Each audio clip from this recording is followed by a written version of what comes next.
ओम नमो भगवते वासुदेवाय। ओम नमो भगवते वासुदेवाय। ओम नमो भगवते वासुदेवाय। नारायणं नमस्कृत्य नरं चैव नरोत्तमं देवीं सरस्वतीं व्यासं ततो जयमुदीरयेत्। नष्टप्रायेषु अभद्रेषु नित्यं भागवत सेवया भगवतीरुत्तमश्लोके भक्तिरभवति नैष्ठिकी। कृष्णाय वासुदेवाय देवकी नंदनाय च नंदगोपकुमाराय गोविंदाय नमो नमः। नमः ओं विष्णुपादाय कृष्णप्रेष्ठाय भूतले श्रीमते भक्ति वेदांत स्वामिनिति नामिने नमस्ते सारस्वती देव गौरवाणी प्रचारिणे निर्विशेष शून्यवादी पाश्चात्य देशतारिणे। जय श्री कृष्ण चैतन्य प्रभु नित्यानंद श्री अद्वैत गदाधर शिवासादि गौर भक्तवृंद। हरे कृष्ण कृष्ण कृष्ण हरे हरे हरे राम राम राम हरे हरे। तो हमारा परपोर्ट जो श्रील प्रभुपाद का है थोड़ा सा हुआ है, बाकी है। तो ये श्लोक है अश्रुयंत आशिषः सत्या तत्र तत्र द्विजेरिता नानुरूपानुरूपाश्च निर्गुणस्य गुणात्मनः। जहाँ तहाँ यह सुनाई पड़ रहा था कि कृष्ण को दिए गए आशीर्वाद न तो उनके अनुकूल हैं न प्रतिकूल, क्योंकि वे सब उस पर ब्रह्म के लिए थे जो इस समय मनुष्य की भूमिका निभा रहे थे। तो भगवान मनुष्य की तरह लीला कर रहे हैं, लेकिन वो तो मनुष्य नहीं है, इसीलिए उनके ऊपर किसी चीज़ का कोई असर नहीं होता। ये जो आशीर्वाद है या अच्छी बुरी कोई भी चीज़ें होती हैं वो हमारे ऊपर असर करती है क्योंकि हम 3 गुणों के अंदर हैं। अभी जो हमारे ऊपर असर कर रही है क्योंकि हम 3 गुणों के अंदर हैं। जो 3 गुणों के ऊपर हो जाते हैं वो उनको द्वैत से कोई फ़र्क नहीं पड़ता है। और कृष्ण तो भगवान है, तो भगवान को तो ज़रूरत ही नहीं है। भगवान लीला करने के लिए भक्त के साथ प्रेम का आदान प्रदान करते हैं, वो अलग बात है, परंतु उनको आशीर्वाद की आवश्यकता नहीं है। वास्तव में उनको क्यों आवश्यकता होगी? पूरी दुनिया तो उनके आशीर्वाद से चल रही है, तो उनके लिए कुछ इसका अर्थ नहीं है। अगर हम सोचेंगे, जैसा सूत गोस्वामी कह रहे हैं, अगर हम उस दृष्टि से सोचेंगे तो ऐसा ही है। आज मैं पढ़ रही थी एक जगह जहाँ पे गांधारी का वर्णन आ रहा था कि गांधारी ने, हमारे बुक में नहीं कहीं और, गांधारी ने कृष्ण को श्राप दिया था कि तुम बर्बाद हो जाओगे इतने सालों के बाद, और कृष्ण को सच में पैर में तीर लगा और कृष्ण की मृत्यु हो गई। तो ये अगर भगवान कैसे हैं, भगवान कैसे लीला करते हैं, आप इसको ऐसे समझेंगे जैसे पिता और पुत्र है। एक छोटा सा बच्चा है, छोटा बच्चा 5 साल का हो सकता है, 4 साल का हो सकता है, 3 साल का हो सकता है, थोड़ा और बड़ा हो सकता है, मगर बच्चा है, बहुत बड़ा नहीं है, और पिता के साथ खेल रहा है। तो बच्चे और माँ बाप बच्चे के साथ खेलते हैं, कभी कभी कोई गेम जैसे क्रिकेट खेलते हैं, कैरम बोर्ड खेलते हैं। हमने खेला है कैरम, इसीलिए बोल रही हूँ। और क्रिकेट तो सब पिता खेलते हैं अपने बच्चे के साथ। तो बच्चा उनको मारता है बॉल से और पिता जानबूझ करके आउट हो जाते हैं, ठीक है। या तो पिता जब अपने बच्चे को बॉलिंग करते हैं तो जान के धीरे से करते हैं ताकि बच्चा उसको हिट कर सके। इसका अर्थ ये नहीं है कि सच में पिता हार जाते हैं पुत्र से, परंतु पुत्र के खुशी के लिए उस समय जब पिता कोई भी गेम खेलते हैं, जैसे क्रिकेट खेल रहे हैं या कोई और गेम खेल रहे हैं, तो उस समय वो पुत्र को जिससे खुशी मिले वैसे करते हैं। इसी प्रकार मान लीजिए गांधारी माता भगवान को श्राप देती हैं फॉर एग्ज़ाम्पल, या कोई और श्राप देता है भगवान को, जैसे रामलीला में कहते हैं कि सुग्रीव का भाई बाली और बाली का पुत्र अंगद, तो जब लड़ाई हुई थी तो सुग्रीव और बाली युद्ध कर रहे थे और भगवान राम पता चलने के लिए कि कौन बाली है कौन सुग्रीव है, पहले पता नहीं चल रहा था, तो भगवान की लीला है तो हार पहना दिए थे ताकि पता चले, और उसके बाद उन्होंने हेल्प किया सुग्रीव को ताकि बाली की मृत्यु हो जाए। तो अंगद को गुस्सा आया कि क्यों आपने मेरे पिता की मृत्यु के लिए सुग्रीव को हेल्प किया, मदद किया। तो गुस्से से उसके मन में बहुत गुस्सा आ रहा था और वो कुछ मन में सोच रहा था कि भगवान को भी सज़ा मिलनी चाहिए। तो कभी कहते हैं भक्तगण या आचार्यगण कि इसी के कारण कृष्ण को बहेलिया ने मारा था। तो अगर हाँ ऐसी कुछ भी लीला होती है, मैंने आपको सिर्फ एग्जाम्पल दिया, तो ऐसी कोई भी लीला हो सकती है, तो उसमें क्या होता है कि भक्त, जैसे हमने आपको बताया कि पिता पुत्र से जान के हारता है क्योंकि पुत्र को अच्छा लगता है कि मैंने पापा को हरा दिया, मैंने पापा को हरा दिया, पापा आउट हो गए, पापा आउट हो गए, ऐसे बच्चा खुश होता है, नाचता है, तो सबको बताता है क्योंकि वो छोटा है, उसको समझ में नहीं आ रहा है। तो इसी तरह भक्तगण जो भक्त हैं भगवान के, उनके खुशी के लिए भगवान बोलते हैं ठीक है, तुमको अच्छा लग रहा है कि तुम चाहते हो कि मुझे मृत्यु हो, तुम चाहते हो कि तुम्हारा श्राप हमको लगे, तो चलो हम नाटक को थोड़ा सा लंबा कर देते हैं तुम्हारे खुशी के लिए, तुम्हारे इच्छा के अनुकूल कर देते हैं। ये है सच्चाई। ऐसा नहीं है कि सच में भगवान को तीर लगना है, सच में भगवान की मृत्यु होनी है, ऐसा कुछ नहीं होता है भगवान के साथ। भगवान को तीर लगेगा, भगवान की मृत्यु होगी, ये सब भौतिक दृष्टिकोण है। सोचने का जो ये तरीका है पूर्ण रूप से भौतिक है। जो भक्त आध्यात्मिक स्तर पर हैं वो जानते हैं कि भगवान की मृत्यु कभी होती ही नहीं है, और भगवान कभी उदास नहीं होते हैं, भगवान कभी दुखी नहीं होते हैं, भगवान को कोई तकलीफ़ नहीं होती है, ये सब नहीं होता। लेकिन भगवान भक्तों के साथ आनंद लूटते हैं, क्योंकि मैंने पहले जैसा बताया भी था कि भक्त और भगवान दोनों एक दूसरे को प्रेम करते हैं और वो प्रेम बढ़ता जाता है, तो उसमें लीलाएं अपने आप लीलाएं हो जाती हैं। कैसे लीलाएं अपने आप हो जाती हैं? क्योंकि जीवित है व्यक्ति, मनुष्य जीवित है, मनुष्य के अंदर इच्छा है और भावनाएं हैं, संवेदनाएं हैं, मनुष्य संवेदनशील है, इमोशंस है उसके अंदर में, है ना। हमारे अंदर में इमोशंस है ना, इसीलिए हम कभी नाराज़ होते हैं, कभी खुश होते हैं, कभी हम क्रोधित हो जाते हैं बहुत ज़्यादा, कभी हमें बहुत प्यार आता है किसी के ऊपर, क्योंकि हमारे अंदर वो संवेदनशीलता है, इच्छा शक्ति है। इसी प्रकार हम देखते हैं कि जो जानवर होते हैं उसके अंदर भी इच्छा शक्ति है, उसके अंदर भी संवेदनशीलता है।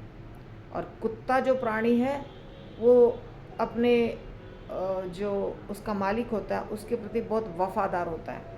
तो वफ़ादारी में कुत्ते का नाम लिया जाता है, वफ़ादार होता है। तो संवेदनशीलता जानवर में भी है।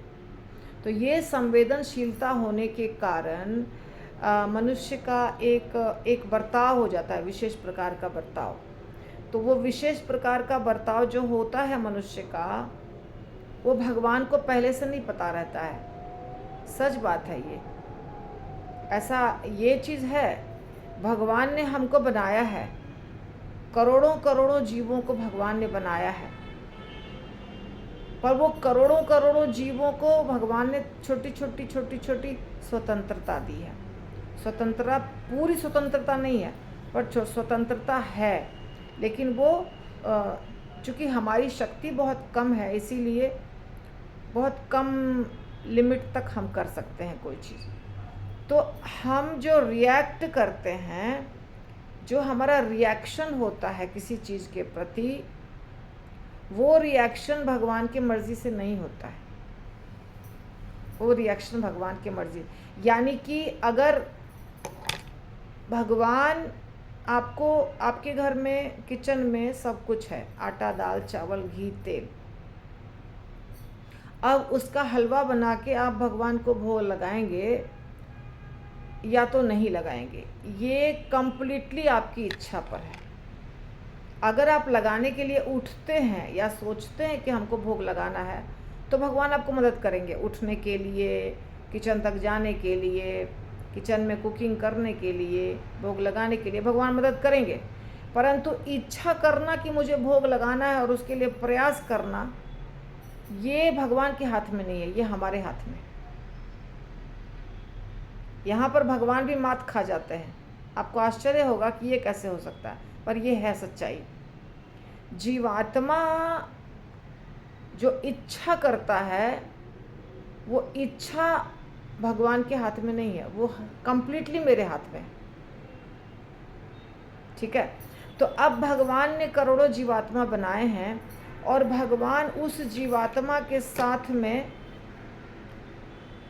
अपना संबंध बनाया है। भगवान ने एक तो परमात्मा के रूप में हृदय में वास कर रहे हैं, और दूसरा जब हम पुकारते हैं भगवान को तो साक्षात भी आ जाते हैं या मंदिर में भी विराजमान है। ठीक है, तो जो भक्त उन्नत हो जाता है और दिन रात भगवान की भक्ति करता है, वो कुछ ऐसी हरकतें करता है जो भगवान को बहुत अच्छा लगता है, और तब भगवान उसके साथ एकदम बगल में विराजमान होकर लीला में भाग लेते हैं, और ये आनंद भगवान को मिलता है, और ये आनंद भगवान चाहते हैं, ये आनंद भगवान को चाहिए। आपको बात समझ में आई? भगवान स्वतंत्र हैं, भगवान स्वराट हैं, भगवान विभु हैं, भगवान कभी दुखी नहीं रहते हैं, भगवान हमेशा आनंद में रहते हैं, ये बात सच है। परंतु जो भगवान ने असंख्य जीवात्माएं बनाए हैं, उनके हर जीवात्मा के साथ भगवान एक विशेष प्रकार का आनंद ले सकते हैं, अगर वो जीवात्मा चाहे तो चाहना है हमको, और जब हम चाहेंगे, अगर हम एक बार देखिए, आपको बताती हूँ कैसे कैसे भगवान का आनंद बढ़ता है और क्यों भगवान जीवात्मा को बनाए हैं। ये बहुत बड़ा प्रश्न है जिसके चलते सारी दुनिया परेशान है कि हमको क्यों बनाए भगवान। अगर भगवान आनंद में थे ही और अकेले थे ही तो हमको बनाने की क्या आवश्यकता थी, और इतना कष्ट देने की क्या आवश्यकता थी। ये बहुत बड़ा पूरी दुनिया का प्रश्न है। एक भक्त था वृंदावन का, वृंदावन में ही कहीं नज़दीक वगैरह का भक्त था, और वो रोज़ भगवान को पेड़े चढ़ाता था, पेड़े। ठीक है, और बनाता कौन था? उसका नौकर बनाता था पेड़े। मतलब राजा टाइप का आदमी था, साधारण आदमी नहीं था, ज़मींदार था, बहुत उसके पास धन था, उसके पास बहुत धन था।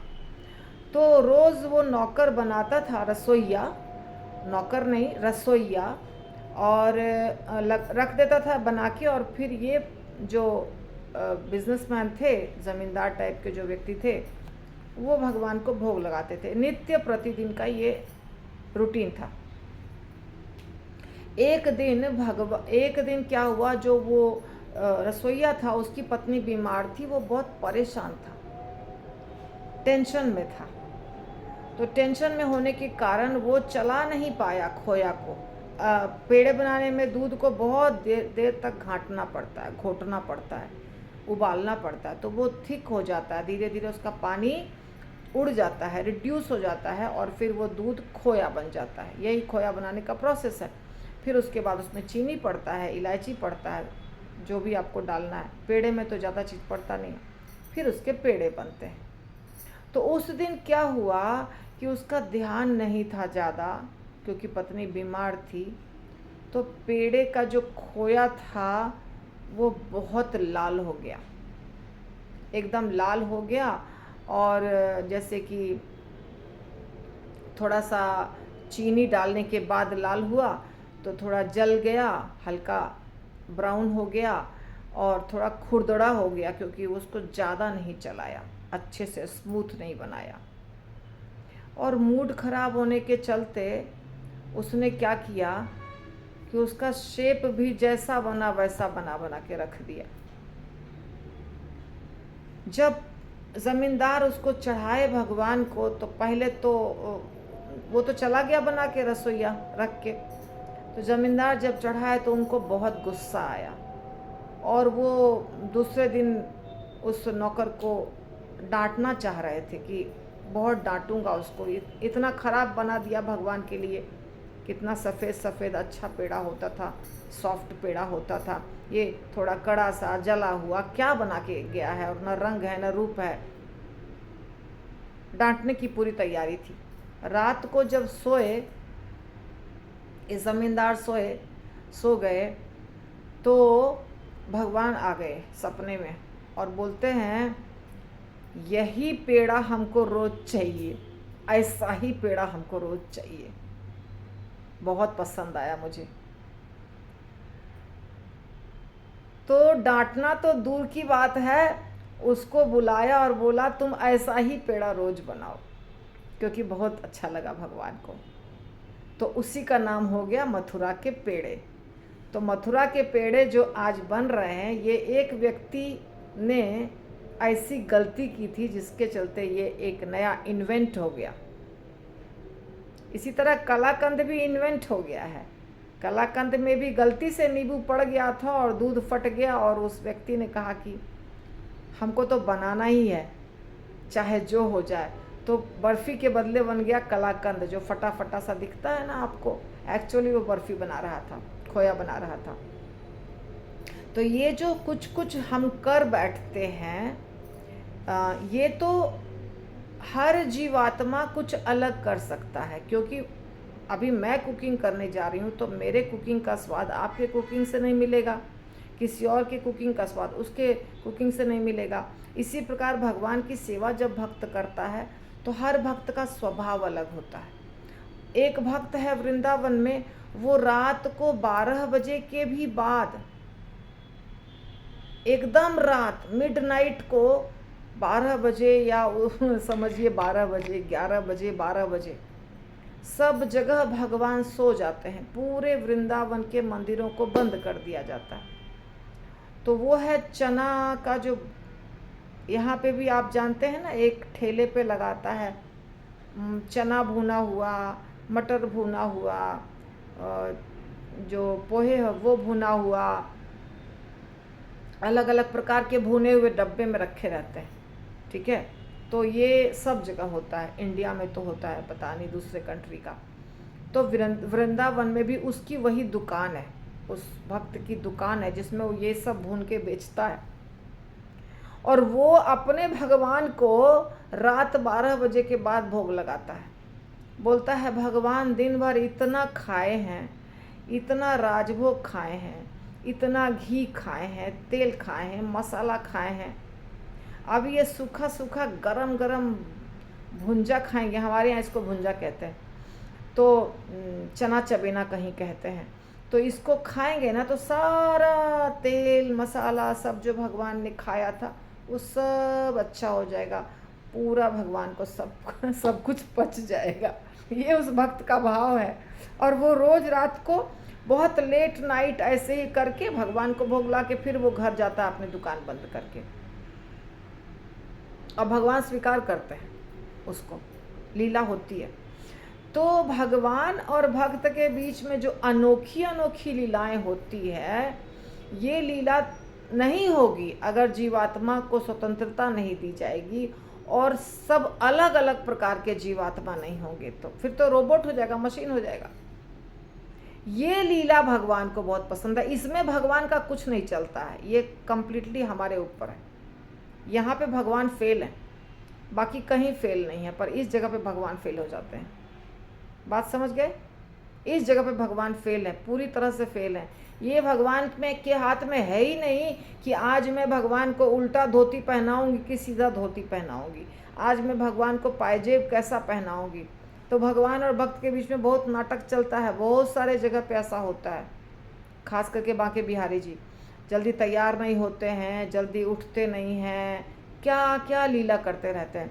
तो ये लीला एंजॉय करने के लिए भगवान ने सब जीवात्माओं, इतने सारे जीवात्माओं को बनाया है। यही लीला वो चाहते हैं कि भक्त हमारे साथ आदान प्रदान करें, पहले भक्त बने और फिर आदान प्रदान करें। अदरवाइज भगवान को कोई चीज़ की ज़रूरत नहीं, पर ये चीज़ की ज़रूरत भगवान को है। क्यों भगवान को ज़रूरत है? क्योंकि इसमें आनंद है ना, इसमें आनंद है। और सिर्फ भगवान को आनंद नहीं होता, हमको भी आनंद होता है, तो दोनों को आनंद होता है। तो जब आनंद करना ही है तो क्यों नहीं आनंद में वेरिएगेटेडनेस बोलते हैं, बहुत विविधता, आनंद में विविधता क्यों न बनाई जाए। आनंद जब करना ही है, भगवान को आनंद करना ही है, हमको भी आनंद करना ही है, और दुनिया में कुछ है नहीं, आत्मा जीवात्मा आनंदमय है, सच्चिदानंद है। तो आनंद में वैरायटी बनाने के लिए भगवान इतने जीवों को बनाए हैं, और सारे जीव कुछ अलग अलग कार्य करते हैं, करते रहते हैं हर समय। तो ये देख देख के कृष्ण को आनंद आता है। जैसे आपको एक और बात बताती हूँ, आज ये श्लोक के बदले कुछ और ही हो रहा है। तो कृष्ण एक बार बैठे थे, साथ में रुक्मिणी माता थी। तो कृष्ण बोले कि जा रहा हूँ कहीं पे, ठीक है। तो रुक्मिणी माता बोली हम भी चलेंगे। तो कृष्ण बोले नहीं नहीं नहीं, तुम मत चलो, तुम मत चलो। तो क्यों नहीं चलो? तो मेरा एक बहुत प्रिय भक्त है, उसके पास जाना है, मुझे बुला रहा है भक्त। अब बुला रहा है नहीं बुला रहा है, पर मुझे जाना है, उसको देखने के लिए मुझे जाना है। रुक्मिणी माता बोली ऐसे कैसे कि आपको इतना प्रिय भक्त है कि आप मुझे भी नहीं ले जाना चाहते हैं, अकेले उससे बात करना चाहते हैं, मुझे देखना है आपका इतना प्रिय भक्त है कैसा और क्यों इतना प्रिय है। तो देखो मुझे तो चल जाता है सब कुछ, तुमको नहीं चलेगा, तुम तो लक्ष्मी, रुक्मिणी माता यानी लक्ष्मी जी, वो तुम्हारा आदर सम्मान करेगा कि नहीं करेगा पता नहीं, मेरा तो नहीं करता है तो हमें चलता है, मुझे कोई दिक्कत नहीं है, और तुम्हारा आदर सम्मान नहीं हुआ तो तुमको दिक्कत हो जाएगी, इसीलिए कह रहा हूँ तुम चलो मत। तो रुक्मिणी माता को लगा ये कौन सी भगवान की लीला हो रही है, कैसा भक्त है कि भगवान कह रहे हैं कि इनका आदर नहीं होगा, फिर भी इनको जाना है उसके पीछे पीछे। चले गए, पहुंच गए। कौन भक्त था? पुंडरीक। तो पुंडरीक के पास आए, और सही बात है पुंडरीक ने उनके तरफ देखा भी नहीं, उनके पास आए भी नहीं। भगवान खड़े हैं कि पुंडरीक अपने माता पिता की सेवा खत्म करे तो फिर मैं उनको उससे बातचीत करूं, कुछ भी दर्शन दूं। तो भगवान कहे पुंडरीक को पुकार रहे हैं, तो पुंडरीक बोल रहा है कि अच्छा भगवान आप आए, ठीक है, हम तो आपको बुलाए नहीं थे, हम तो बिजी हैं अपने माता पिता की सेवा में, आप अपने मन से आए हैं। तो आप अपने मन से आए हैं तो ये है ईंट बगल में रखा था, इसको फेंक दिया, उठा भी नहीं वहाँ से, आप इसी के ऊपर खड़े हो जाइए, आसन दे दिया आपको, जब तक मैं सेवा करता हूँ तब तक खड़े हो जाइए। तो रुक्मिणी माता बोली बाप रे, ऐसा भक्त। तो ये लीला, अब आप बताइए, ये लीला अकेले भगवान कैसे कर लेंगे? खुद ही खुद तो ये लीला नहीं होगी। और उस पुंडरीक के दिमाग में भगवान ने नहीं बिठाया है कि तुम मुझे ईंट देना तो मेरा नाम विट्ठल हो जाएगा, ये भगवान ने नहीं बनाया है। ये पुंडरीक के दिमाग की उपज है कि मैं भगवान को ईंट दे रहा हूँ बैठने के लिए, ये खुद के उसके दिमाग की उपज है। ये वो अपना दिमाग लगाया कि भगवान को ईंट दे देता हूँ, तब तक बहुत देर से खड़े हैं तो एक चीज़ पर खड़े हो जाएंगे। तो ऐसी अनूठी लीलाएं होते रहती हैं भक्तों के द्वारा, और भगवान उसके बीच में घुसते हैं। इसीलिए ये दुनिया का निर्माण भगवान ने किया, बस इसके सिवाय और कुछ भगवान को नहीं चाहिए। इसीलिए बार बार सारे साधु महात्मा कहते हैं कि भगवान भाव के भूखे हैं, प्रेम के भूखे हैं। अभी आप देखिए कृष्ण को विदुरानी, विदुर जी की पत्नी, केला का छिलका खिलाई। बताइए, तो होश में कोई छिलका खिलाएगा कि हम होश में हैं और भगवान को छिलका खिला रहे हैं? ये तो होश में कोई आदमी नहीं कर सकता है, ये बेहोशी में होता है।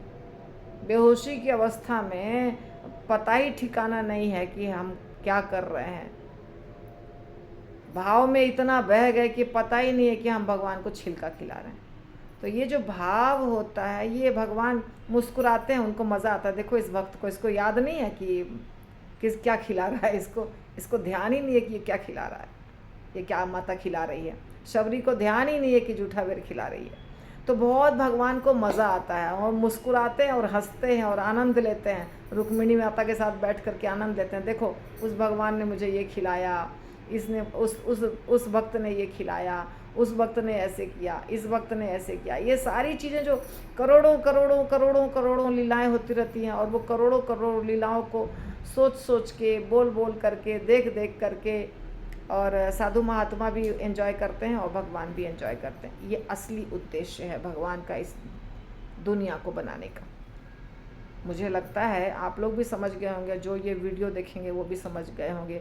ये जो बार बार प्रश्न उठता है लोगों के दिमाग में, हमको क्यों बनाया, हमको क्यों बनाया, हम कितना कष्ट काट रहे हैं। कष्ट क्यों काट रहे हैं? क्योंकि इस लीला में भाग नहीं ले रहे हैं। जिस उद्देश्य से भगवान ने हमको बनाया, वो उद्देश्य अगर हम समझ जाएं और हम उसमें शरीक हो जाएं, शामिल हो जाएं, भगवान के साथ साथ हम भी चलें, तो फिर आपको भी आनंद और भगवान को भी आनंद, दोनों को आनंद। ठीक है, देखिए मैं एक लाइन के ऊपर इतना बोल दी, 26 मिनट का वीडियो बन गया, 27 मिनट का। तो वे तो निर्गुण होकर भी दिव्य गुणों से ओतप्रोत हैं। दिव्य जगत में कुछ भी विरुद्ध नहीं होता, जबकि इस जगत में प्रत्येक वस्तु का विलोम होता है। उदाहरणार्थ, इस जगत में श्वेत का विलोम श्याम होता है। दिव्य जगत में श्वेत तथा श्याम में कोई अंतर नहीं है। सही है, या प्रभुपाद ने बहुत अच्छा एग्जाम्पल दिया है। जैसे कि यहाँ द्वैत होता है, द्वैत, उल्टी चीज़ें होती है।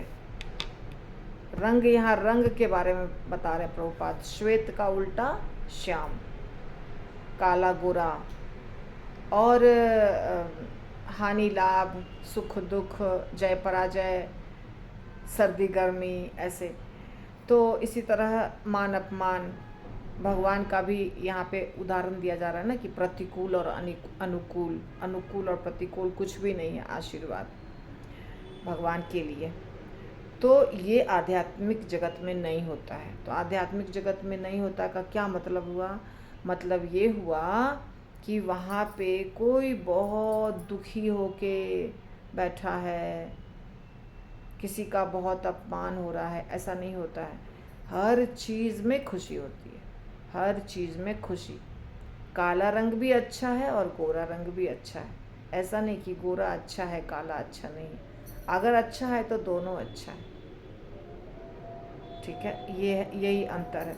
अतएव परमेश्वर के प्रसंग में यत्र तत्र विद्वान ब्राह्मणों द्वारा उच्चरित आशीर्वादात्मक ध्वनियाँ विलोम लग रही थीं, लेकिन जब वे परम पुरुष पर लागू होती हैं तो सारा विरोध दूर हो जाता है और वे दिव्य बन जाती हैं। एक उदाहरण से बात स्पष्ट हो जाएगी। श्री कृष्ण को कभी कभी चोर कहा जाता है। अपने शुद्ध भक्तों में वे माखन चोर के नाम से अत्यधिक प्रसिद्ध हैं। वे बचपन में वृंदावन में अपने पड़ोसियों के घरों से माखन चुराते थे, तब से वे चोर रूप में प्रसिद्ध हैं। लेकिन चोर के रूप में प्रसिद्ध होने पर भी उनकी चोर के रूप में पूजा की जाती है, जबकि संसार में चोर की कभी प्रशंसा नहीं की जाती और उसे दंडित किया जाता है। चूँकि वे परमेश्वर हैं, अतएव उन पर सब कुछ लागू होता है और समस्त विरोधों के बावजूद वो भगवान बने रहते हैं। ठीक है ना? ये पेन ऐसा है कि मेरे बुक को ही फाड़ देता है। तो भगवान के ऊपर, मतलब भगवान के साथ अब्सोल्यूट हैं भगवान ना, तो भगवान के साथ चाहे कोई भी लीला हो जाए, कुछ भी हो जाए, भगवान के भगवत्ता में कोई अंतर नहीं पड़ता है। भगवान ने चोरी किया, भगवान युद्ध भूमि से भाग गए, भगवान झूठ बोले, कुछ भी कर सकते हैं वो कुछ भी कर सकते हैं, मालिक हैं वो, तो मालिक कुछ भी कर सकते हैं। मालिक के ऊपर कोई रूल नहीं लगता है, क्योंकि सब कुछ उनका है। और सब कुछ 1 मिनट के अंदर, क्या 1 सेकंड के अंदर सब करेक्ट भी कर सकते हैं। अगर कोई कहता है कि भगवान ने पाप किया, मान लीजिए कोई कहता है कि भगवान ने एक पाप किया। गोपियों ने कहा था भगवान को कि तुमने बैल को मारा है, वृषभ को मारा है, तो तुमको अभी इसके बदले जाके तीर्थों में स्नान करना पड़ेगा, बहुत बड़ा पाप किया है तुमने, वृषभ हत्या किया है, तो जाओ और तीर्थ में स्नान करके आओ, हम तुमसे बात नहीं करेंगे। ऐसा गोपियों ने कहा भगवान को। भगवान ने एक अपने पैर के अंगूठे से या एड़ी से ठस करके मार दिया ज़मीन पर, टक, और पानी निकलने लगा। भगवान ने कहा सारे तीर्थ आ जाओ यहाँ पे। सारे तीर्थ उस स्थान पर आ गए, कहीं जाने की ज़रूरत नहीं पड़ी भगवान को, सारे तीर्थ आ गए। अब कह रही हैं सब गोपियाँ कि हमको क्या मालूम ये पानी कहाँ से आया है, हम नहीं मानते हैं।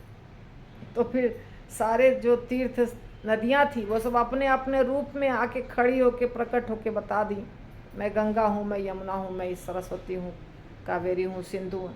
तो सब बता दी कि हम कौन हैं।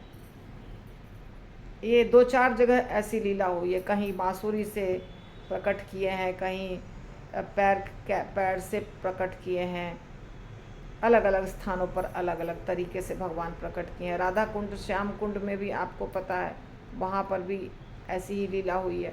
तो भगवान का अलग अलग स्थानों में जल को प्रकट किए हैं। नंदग्राम के पास भी हुआ है, ऐसी लीला हुई है। नंद बाबा तीर्थ करने जा रहे थे तो भगवान ने सारे तीर्थ को वहीं बुला लिया।